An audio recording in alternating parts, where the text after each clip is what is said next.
तिलहन की खेती क्या है और धान के खेतों में तिलहन की खेती क्यों और कैसे करें, इस पर कृषि निर्देशक ने कृषकों को विशेष प्रशिक्षण दिया। फरवरी के बाद जैसे ही धान का मौसम समाप्त होता है, भूमि पर बड़े पैमाने पर तिलहन की खेती की जाती है। किसानों और कृषि वैज्ञानिकों का मानना है कि यदि धान की खेती के बाद धान के खेतों में खेती की जाए तो उस भूमि में नाइट्रोजन की मात्रा बढ़ जाती है, जिसका उद्देश्य पश्चिम बंगाल के विभिन्न हिस्सों के साथ साथ खेती वाले क्षेत्रों में तिलहन उत्पादन के लिए तिलहन की खेती में रुचि बढ़ाना है।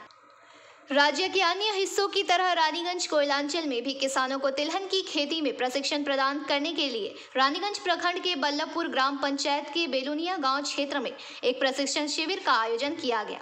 बेलुनिया गांव प्राथमिक विद्यालय के समीप स्थित धर्मराज मंदिर परिसर में इस विशेष प्रशिक्षण का आयोजन किया गया।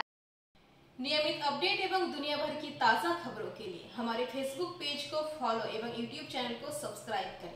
আজকে আমাদের ফার্মার্সের একটা অ্যাওয়ারনেস ক্যাম্প করেছে। সেখানে হচ্ছে আমরা মূলত তিল যে চাষ করা হয় তাই সেইগুলো নিয়ে আলোচনা হচ্ছে এবং আমাদের যে স্কিম থেকে এই তিলটা দেওয়া হয়েছে সেটা হচ্ছে এনএমইও অয়েল সিড।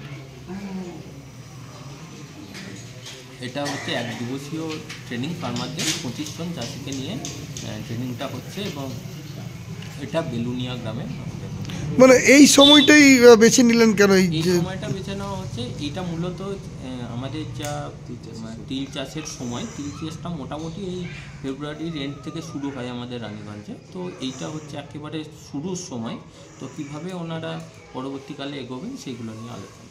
এই তিল চাষে কীরকম লাভের কী রয়েছে, কীরকম লাভ করতে পারে, কীরকম কী মনে হচ্ছে আপনাদের পক্ষ থেকে, কীরকম কী ব্যবস্থা নিচ্ছেন? আমাদের এখান থেকে তিল চাষ থেকে দেখুন লাভের তো আছেই, সেই জন্যেই গভর্নমেন্ট এটাকে প্রমোট করার চেষ্টা করা হচ্ছে এবং তিলের যে তেলটা সেটাও হচ্ছে আমাদের মানে শরীরের জন্য স্বাস্থ্যকর।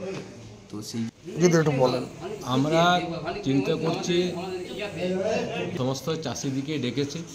এর আগে আমাদের কৃষি দপ্তর থেকে সমস্ত বীজ ওদেরকে দেওয়া হয়েছে এবং তিল চাষ করার জন্য বীজ দেওয়া হয়েছে যাতে একটু ভালোভাবে চাষ হয় এবং আমাদের বল্লভপুর আর এই বেলুনিয়া নপুর চাষি জায়গা, তাই সবাইকে ডেকে এডিও সাহেব বারবার ডাকে, বারবার বৈঠক করে এবং উনি সম্পূর্ণ চেষ্টা করে যে সমস্ত মানুষ চাষিরা যেন বীজ পায়। কিন্তু আমাদের একটা দুঃখের বিষয়, সে হচ্ছে আমাদের একটা ক্যানেলটার জন্য অনেক আমার চাষিরা মার খাচ্ছে। আমরা অনেকবার প্রশাসনকেও জানিয়েছি, বিডিও সাহেবকে জানিয়েছি, আমাদের এডিও সাহেবকে জানিয়েছি, এখনও পর্যন্ত ওই জিনিসটা পুরোটা করতে পারা হয়। মানে কি জন্য এই ক্যানেলের কাজটা আটকে রয়েছে, কি হয়েছে বিষয়টা পর্যন্ত? এটা প্রথমে যেটা 50 লাখ টাকা টেন্ডার হয়েছিল সেটা ওরা করে বেরিয়ে চলে গেছে।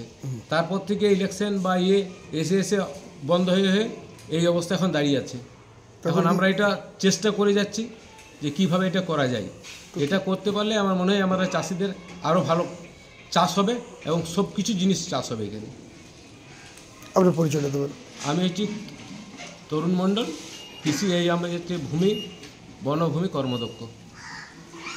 इस दिन किसान परिवार के सदस्यों और किसान मित्रों ने तिलहन की खेती के अतिरिक्त लाभ कैसे कमाया जाए और तिलहन की खेती से पैदावार कैसे बढ़ाई जाए और भूमि को उपजाऊ कैसे बनाए, इस पर रानीगंज ब्लॉक के कृषि पदाधिकारी अनिमित्रा रूज, कृषि पदाधिकारी सुदीप्त चक्रवर्ती, दीपा मंडल, वन एवं भूमि कर्मी तरुण मंडल आदि अधिकारियों ने प्रकाश डाला।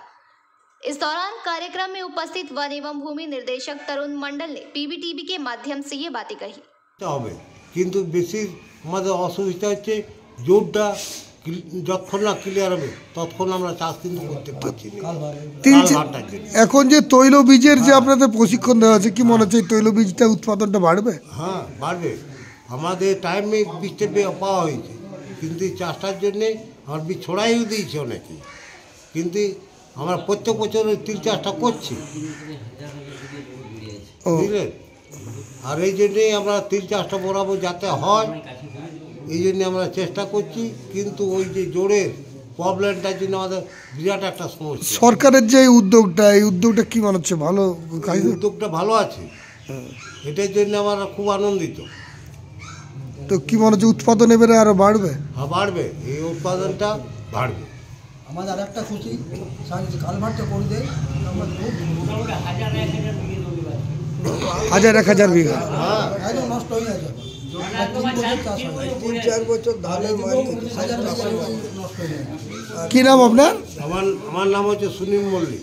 আর আপনার? সাধারণ দপ্তর আপনার কি নাম?